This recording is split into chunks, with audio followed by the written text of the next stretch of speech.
Welcome back. Joining us now on the couch, we have Ashley Carter with the Colorado Snow Sports Museum, which is always doing so much. And if you have some free time, it's a free place to stop right in Vail, right when you get there, right in the parking structure.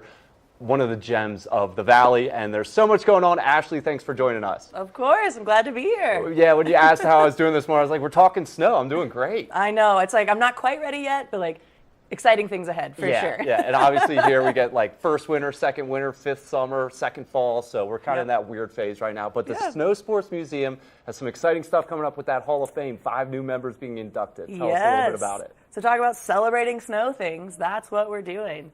It's September 7th at the Ford Amp in Vail. And it is a celebration. I think there's a misconception in the past that it's this exclusive invite-only event. It's a celebration open to all. We have different levels of ticket prices there, from lawn all the way up to sponsorship.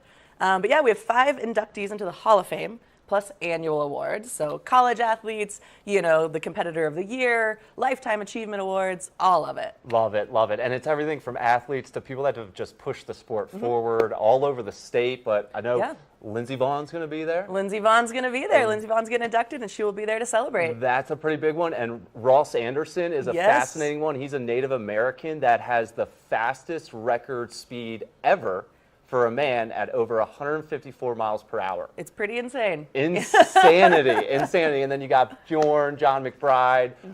So it's just a great event. And the museum always does such a great job. Who's emceeing it or leading it this year? Emceeing is going to be Chris Anthony again. Well, I thought I saw that. And like talk about another legend of the community. He's in the Hall of Fame as well. Amazing. So people can get their tickets, and it's at the Amp outdoors. It's always a great time.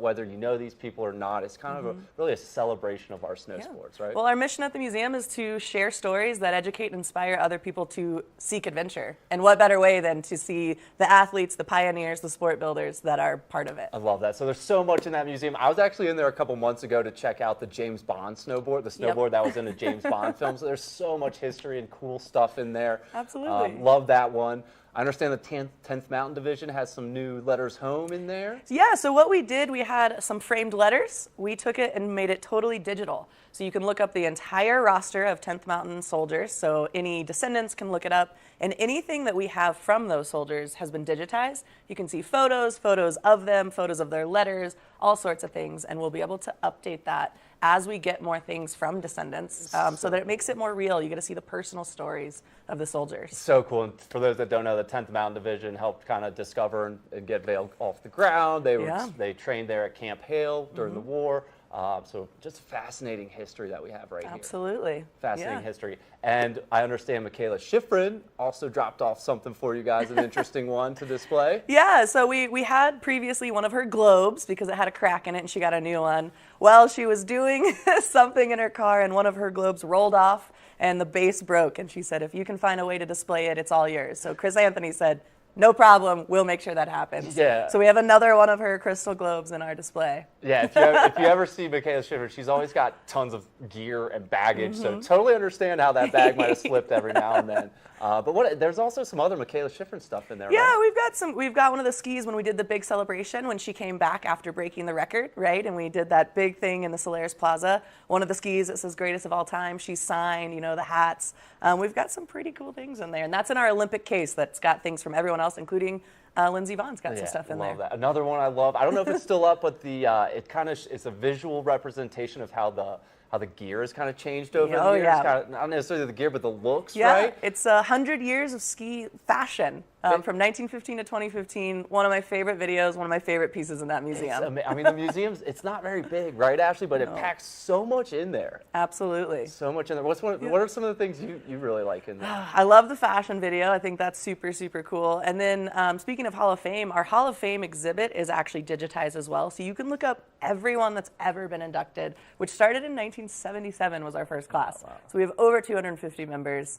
So being able to hear those stories, watch the videos, and just be inspired about the sport. It's snow sports. It's fun. You know what I mean? Like, it's super fun. And these are big. I mean, sometimes you might not recognize the name, but they've done some amazing work, whether they're in ski schools across the state or professional athlete like Lindsey Vaughn. Yeah. Some amazing just people. Right, and yeah, just contributing also to like adaptive side of the sports and the coaching, a lot of the behind the scenes things that we don't know about. That's why we preserve it and why we celebrate. The celebration that we're having in September is also a fundraiser for the museum. We're free admission, as you said, and what keeps us going is supporters and donors that get to allow, like people walk by the museum, they have no idea what it's about. They pop in and they're like, oh my God, this is fascinating. And they wouldn't do that if they had to buy in beforehand. So For sure.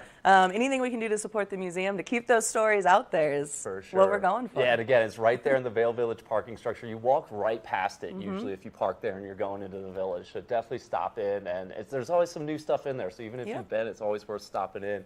Again, and then there's also the village tours that you all put on. Yeah, and those are going to be Vail history specific. Right now we do them every Tuesday and Thursday at 11. $10 a person. For adults, kids are free. It's going to walk around the village and tell you everything from before there was anything here and ranching families up until what it looks like now. And we'll be doing those like through September. Awesome, awesome. And then back to the Hall of Fame. I mentioned some of those people, but can you kind of describe the lineup of those five of who's coming in? Yeah, I mean, we've got Ross Anderson, like you said. He was a speed skier, so he's an athlete.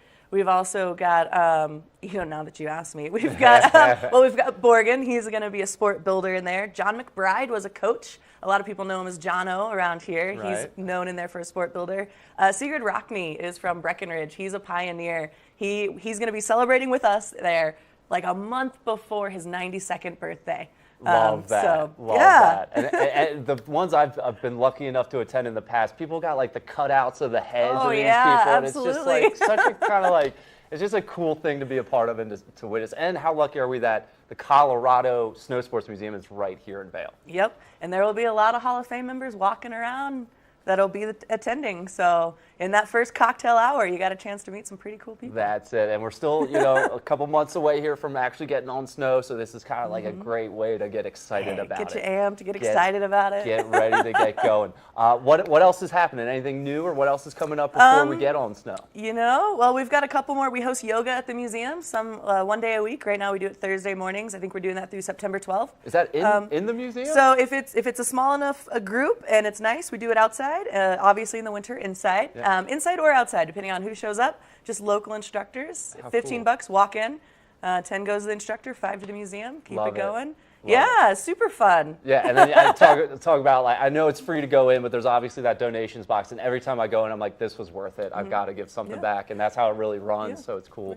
Well, and we have a gift shop. The and gift the gift shop is fantastic, it's if I do say so myself. It's fantastic and dangerous at the same time, because I want one of every single thing that's in there. But that's a way to support the museum. Yes. So we are a nonprofit. All the gift shops just keeps the museum going. Yes. So we have wonderful things that you will want, and it goes to a good cause. Yes, and if you are one of those people that has some local history or just history in general, always open to taking it. Absolutely. And it's a safe and great place for it. Yeah. Awesome, awesome. So when again is the Hall of Fame ceremony? September 7th. Doors open at 3 o'clock. It's going to go till 7:30, but that first hour and a half is that cocktail hour. Yeah. Yeah, so food, drinks. Yeah, mingle. and we've got those different ticket levels. Some of them include food, some of them don't, but food is available. And like I said, it's as accessible as like a $50 ticket for the lawn to participate up to like a sponsorship level. Yeah, and who decides on this list? How do people vet this? So you get nominated. Anyone can nominate besides us on staff there. We don't get to, so it's not biased. We've actually got that information on our website. You can induct people on there. It's quite the process. And then we've got a board that votes in and does all of that. So it's not just someone says, I think they should be in there, so let's do it. Yeah. It's got to be an agreement. There's got to be reasons on there, and then we vote for it. Yeah, awesome. So yeah, definitely check that out. Get some tickets.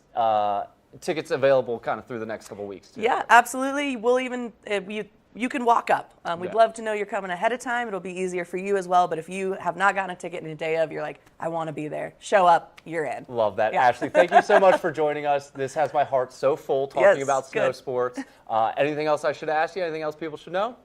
Museum's great. It's worth the price because it's free. So walk in there and check it out. And if you don't like it, well, I don't think that's going to happen. Yeah, definitely check it out. Definitely check out that Hall of Fame ceremony coming up. And thanks again for joining us. Yeah. And again, we're going to be on snow in 88 days. Oh, it's crazy. 100 days of Beaver Creek. Stay tuned. We'll be right back with the rest of the show.